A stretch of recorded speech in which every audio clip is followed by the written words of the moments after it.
nakakarating sa Diyos.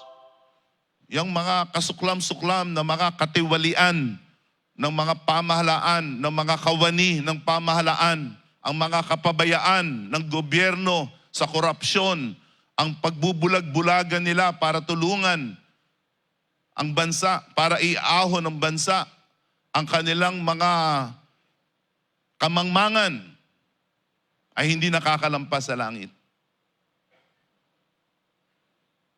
Nangyari yan sa Sodoma at Gomora.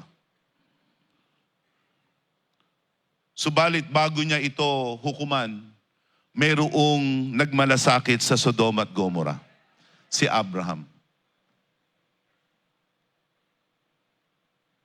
Kayo ba ang Abraham sa Pilipinas ngayon?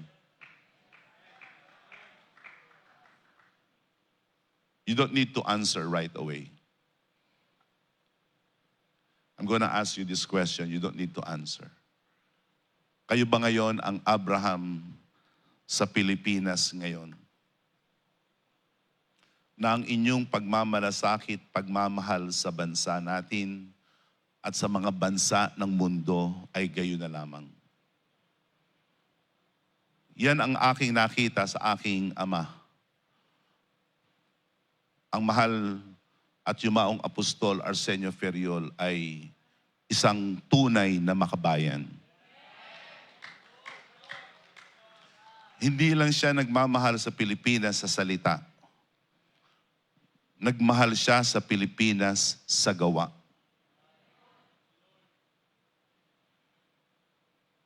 Nagpasimula siya ng Prayer for the Nation, na kung saan bawat linggo ay dadako siya sa Luneta para doon mamagitan para sa ating bansa. Nitong mga nakaraang araw, parang ang Diyos nangusap sa akin. Napakaliwanag. Ang sabi ng Panginoon, gawin mo ulit yung ginawa ng iyong ama. Kaya ako'y maglulunsad ng Prayer for the Nation. At this time, hindi lamang dito sa kabisera ng ating bansa sa Maynila, uutusan ko ang lahat ng mga kilalang iglesia ng PMCC Porto at sa mga kilalang probinsya na magkakaroon ng weekend prayer for the nation. Ang mga ngaral ay ang mga kabataan na pipiliin ko na sa tingin ko ay may kaloob ng pagka-ebanghelista.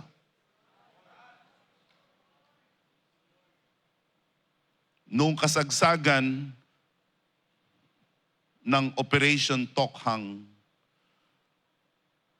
sa pangunguna ng dating Pangulo Rodrigo Duterte ay dumating sa akin ang malaking kahabagan sa ating bansa. At nasabi ko sa ilang mga kasama kong manggagawa na gusto kong magkaroon ng malawakan na pagkrukrusada. Subalit, hindi ito nagkaroon ng pangyayari sapagkat ako ay nakatalaga sa bansang Amerika nung panahon na yaon.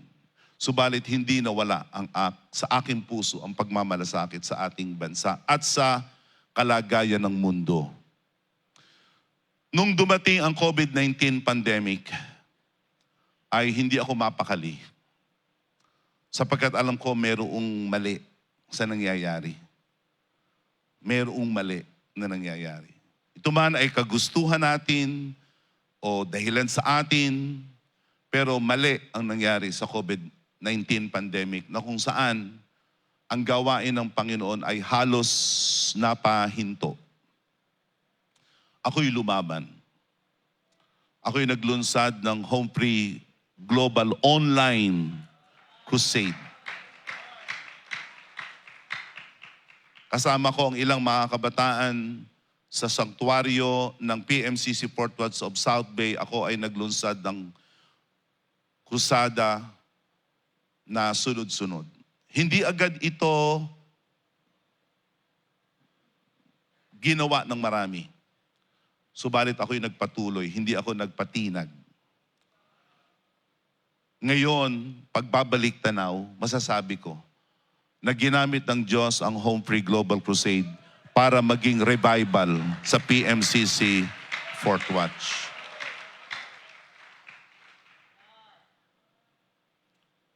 Ikaw ba ngayon ang Abraham sa ating henerasyon ngayon? Ikaw ba ang mamamagitan? Ikaw ba ang mangangaral? Ikaw ba ang magpapahayag? O tayo ay susunod lamang sa TikTok generation na tayo ay sumasawsaw lamang sa kanilang mga tinatawag na rant, opinionating, commenting, joining the bandwagon. Lalong-lalo na sa ating mga kabataan. Karaniwan sila ang madalas at mabilis na nahuhulog dito sa mga impluensya na ito na nagkalat sa social media. Ang dahilan ay sapagkat hindi sila maka-Diyos, hindi sila palabasan ng Biblia. Mas naiimpluwensyahan sila ng mga tinig, ng mga boses, ng mga tao na hindi naman talaga maka-Diyos. At yung tinig na yon, ang boses na yon, yung kaparaanan na yon ang kanilang sinusunod. Ang sasabihin ko sa inyo, mag-iba tayong mga PMCC Fourth Watch. Ang tinig na ating susundan lamang ay ang tinig ng ating Panginoon. Ang tinig ni Jesus, ang paraan ni Jesus na ipinapatupad ng apostol sa kanyang iglesia. Iglesyang nagpupuyat ay nahal